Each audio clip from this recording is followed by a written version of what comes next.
ছুটির দিনে সড়কে যেন মৃত্যুর মিছিল।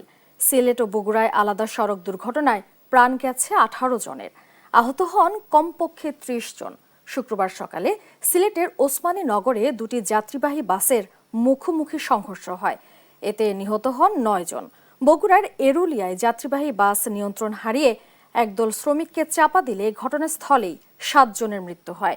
একই এলাকায় আরেকটি দুর্ঘটনায় মোটরসাইকেল আরোহী স্বামী স্ত্রী মারা গেছেন। শুক্রবার সকাল 7:30 সিলেট ঢাকা মহাসড়কের কাশিকাপনে বেপরোয়া গতির দুটি যাত্রীবাহী বাসের সংঘর্ষে 9 জন নিহত হন। এদিন বগুড়া নওগাঁ মহাসড়কের এরুলিয়া বাজার এলাকায় যাত্রীবাহী বাস রাস্তার পাশে থাকা শ্রমিকদের চাপা দিলে 7 জন নিহত হন। একই দিন বগুড়ায় আরও একটি সড়ক দুর্ঘটনায় মারা যান 2 জন। একটি দুর্ঘটনা মাত্র কয়েক সেকেন্ডের ঘটনা, সেই কয়েক সেকেন্ডেই কারো মায়ের কোল খালি করে দেয়, কারো সন্তানের মাথা থেকে তুলে নেয় বাবার ছায়া।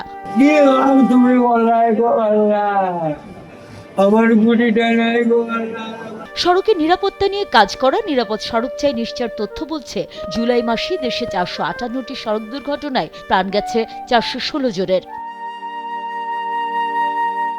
সংখ্যাগুলো শুধু পরিসংখ্যান নয়, প্রতিটি সংখ্যার পেছনে রয়েছে একটি পরিবার, একটি অসমাপ্ত জীবন, একটি অপেক্ষা।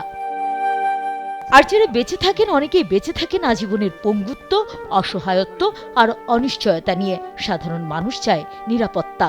সরকার এবং প্রশাসন এগুলোর জন্য একটু নিয়ন্ত্রণ করার চেষ্টা করে। গাড়ি চালকদের প্রশিক্ষণ দিয়ে রাস্তায় পাঠায়, তাহলে সড়ক দুর্ঘটনা অনেকটা হ্রাস পাবে বলে আমরা মনে করছি। উল্টো বেপরোয়াভাবে আসতেছে, তার ভালো কোনো পানিশমেন্ট দেওয়া হচ্ছে না, যে সে রং করছে তাকে একটা পানিশমেন্ট দেওয়ার দরকার। দূরপাল্লার বাস, ভারী ট্রাক এবং মোটরসাইকেলে প্রাণঘাতীর ঘটনা বেশি ঘটে।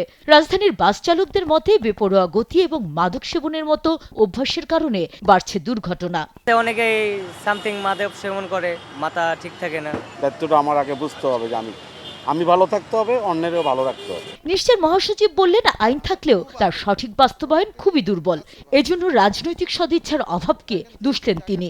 পলিটিক্যাল উইল বলতে সরকার এবং বিরোধী সকল মত এবং পক্ষের সদিচ্ছার জায়গাটা যতক্ষণ পর্যন্ত এক জায়গায় কেন্দ্রীভূত না হবে, নিয়োগ প্রক্রিয়া, এই প্রক্রিয়া, আইনের অপপ্রয়োগ, মনিটরিং নাই, উল্টো দিকে চলা, আইন শৃঙ্খলা, এই সব কিছুই ঘটতে থাকবে। বিশেষজ্ঞরা বলছেন, বেপরোয়া গতি, ক্লান্ত চালক, ফিটনেসবিহীন যান, অপরিকল্পিত সড়ক আর নিয়ন্ত্রণহীন প্রতিযোগিতায় মৃত্যুর মিছিল দীর্ঘ করছে।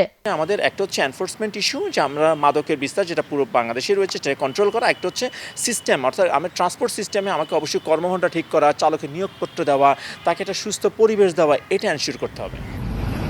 নিরাপদ সড়ক সরকারের একার দায়িত্ব নয়, চালকের 1 মিনিটের সতর্কতা, যাত্রীর একটি প্রতিবাদ, পথচারীর সামান্য সতর্কতা, নীতি নির্ধারকদের সঠিক সিদ্ধান্ত বাঁচিয়ে দিতে পারে অসংখ্য প্রাণ। সড়কে দুর্ঘটনা নয়, শেষ ঠিকানা হোক নিরাপদ বাড়ি ফেরা। সুমনা সুমি, দেশ টিভি, ঢাকা।